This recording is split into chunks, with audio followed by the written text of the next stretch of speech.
guys, how are you all doing today? I pray all is well with you and your families. If you're new to my channel, welcome. My name is Nancy, and today I am talking to parents, mainly parents with grown kids, adult kids.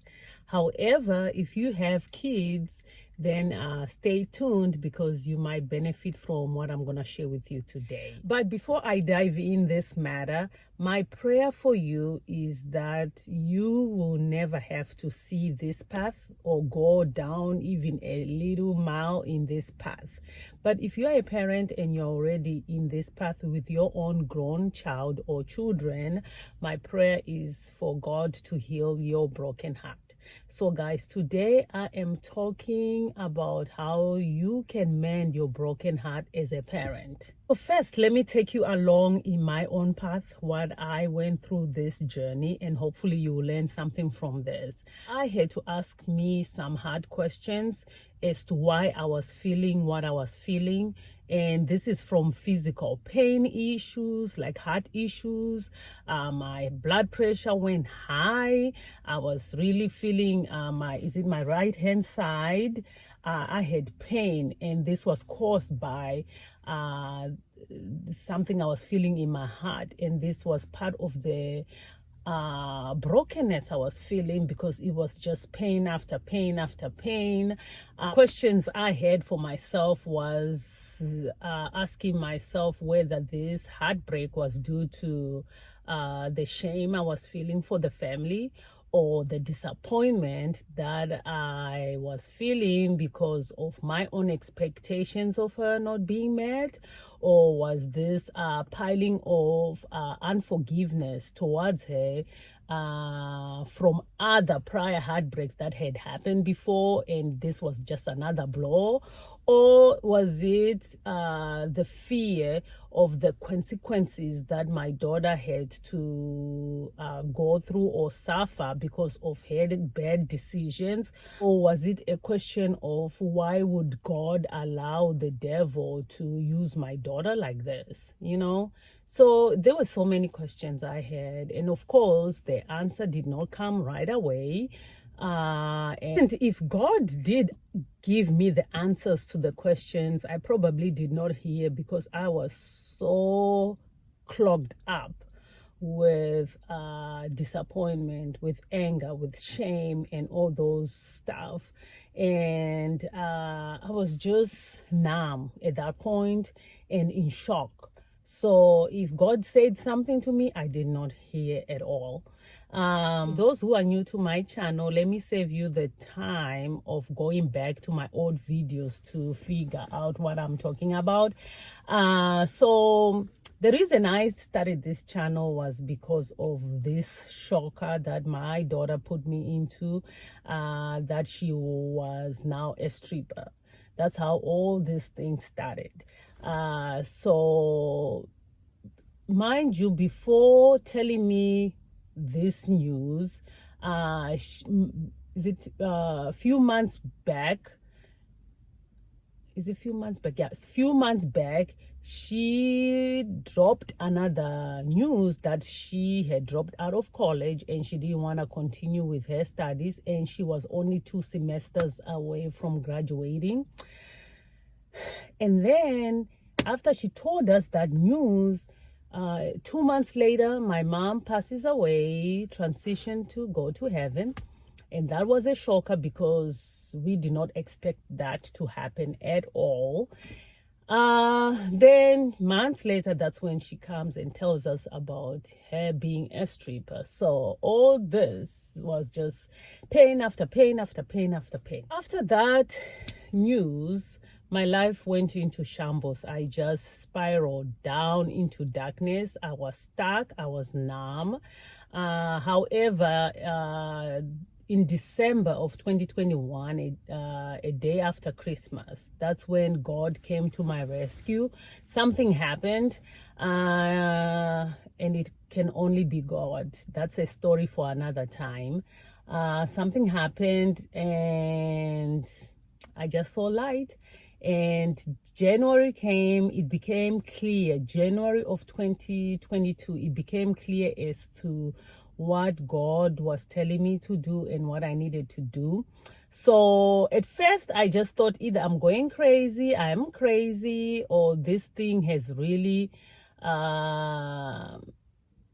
drive me to be nuts. So I rejected what I was hearing. I asked for confirmation upon confirmation. I don't know how many confirmation I had before I finally said yes to what I needed to do about all this and what was going on in my life, the journey to my healing.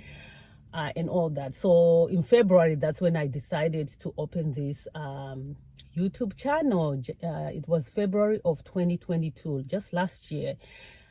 Yeah, let me just say thank you to all those who have stuck with me from that time to this time, from 2021 until now.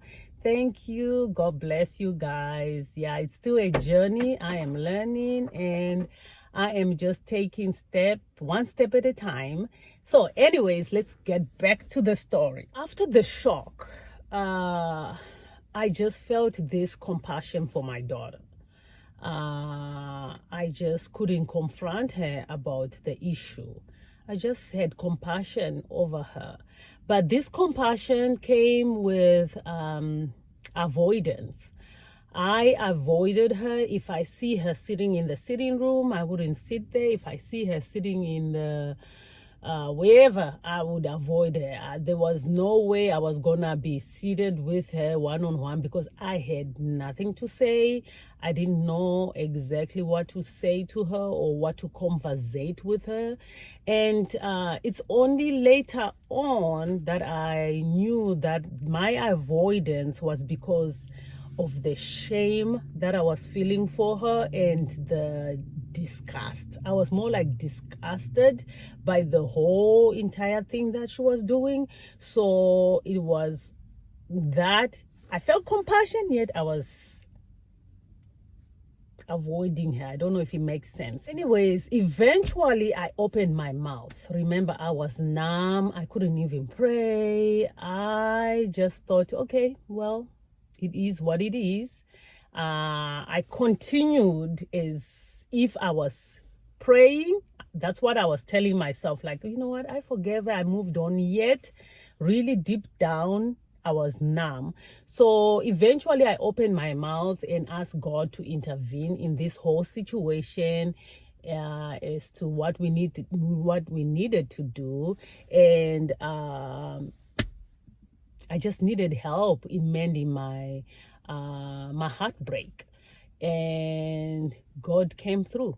But he took me back to the other broken times that I had experienced between me and my daughter, which I thought I had moved on, forgave her and moved on. Yet I really never had really deeply forgiving her.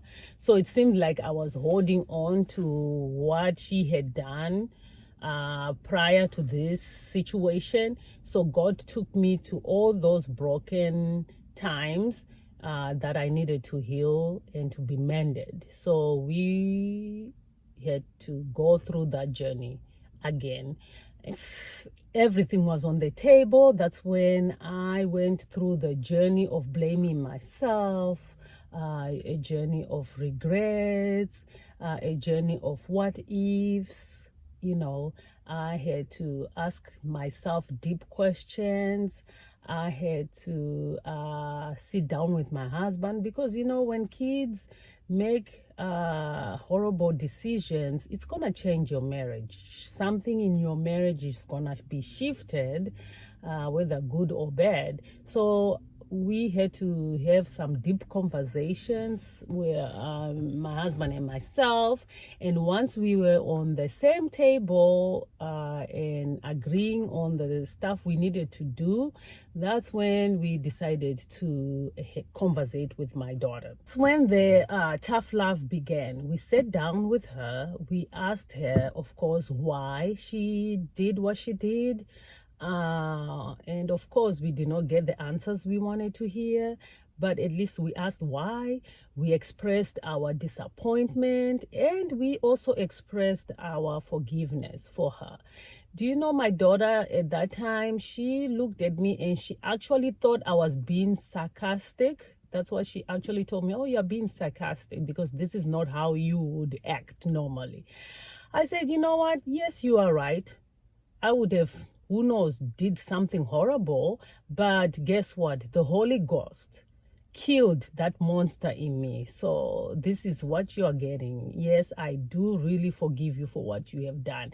She still did not believe that I was just conversating like how I'm doing with you guys, because she expected the monster in me to rise up and really be disappointed and react, but I did not give her that.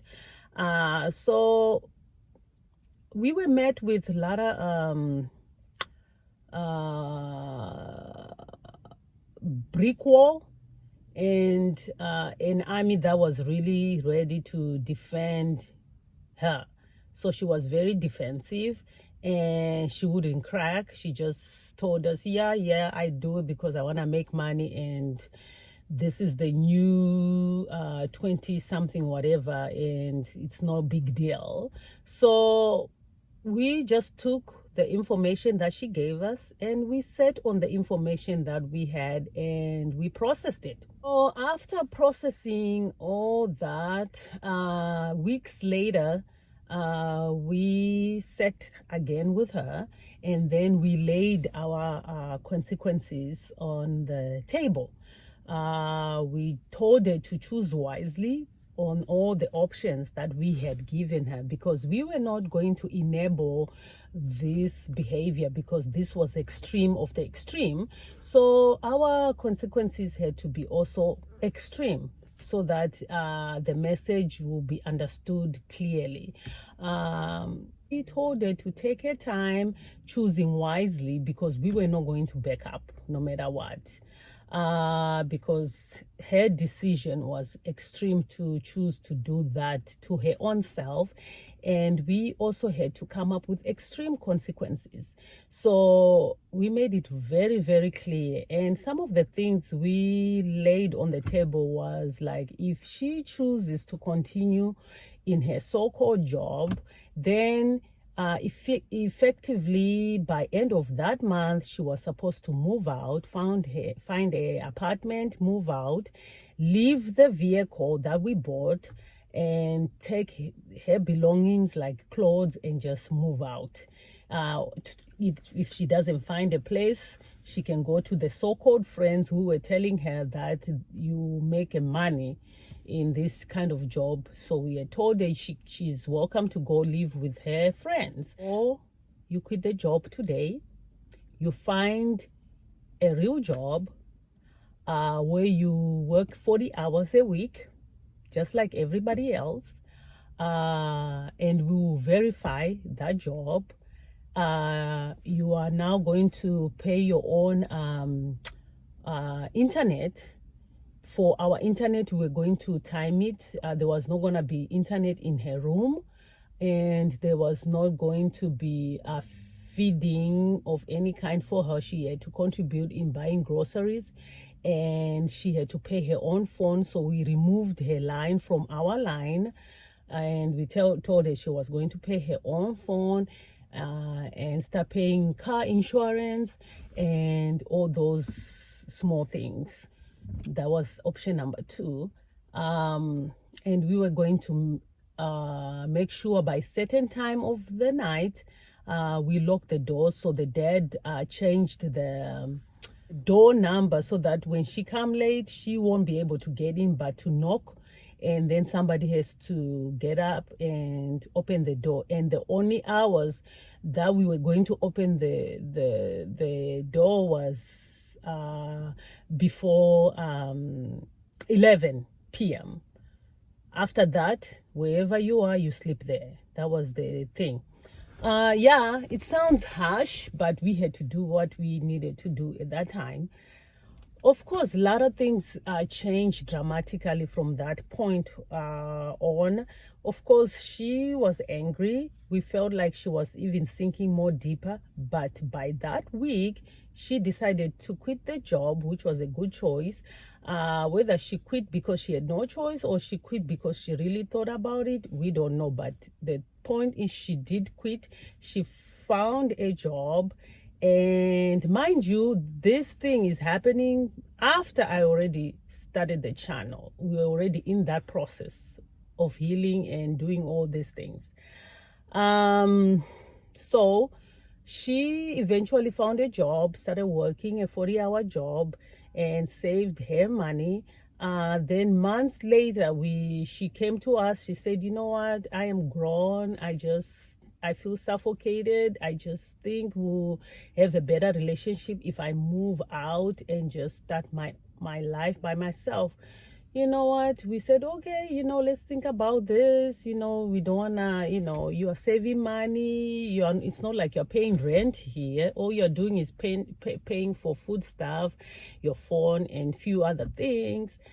But if you think that's what you want to do, then hey, you have our blessing. We prayed about it. We just felt like, you know what, if she thinks she can do it, we have to just cut the umbilical cord. So we gave her our blessings, and we told her that if she moves out with a vehicle, we are going to make sure we'll be verifying that she is at that job that she is working and not going back to that stripper job, whatever, because the minute she does, we're going to take our vehicle and she can continue doing whatever she wants to do. So we agreed that she moves out. And also I made sure she understood that once she moves out, she is not going to call home and say, "I need help paying my bills," because we were not going to do that. So we made it clear that once she moves out, she's telling us that she is capable of doing this. Of course, when we visit her, we'll bring one or two things, because we love you. That's what we told her. But we told her also that, you know what, once the going get tough, just remember that your parents' house is still open.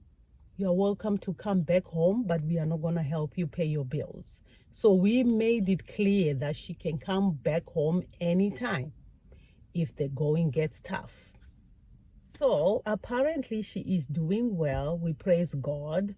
We are healing well. Our relationship is getting better by the day. I'm still hopeful that one day we will reach that point where it will all be good.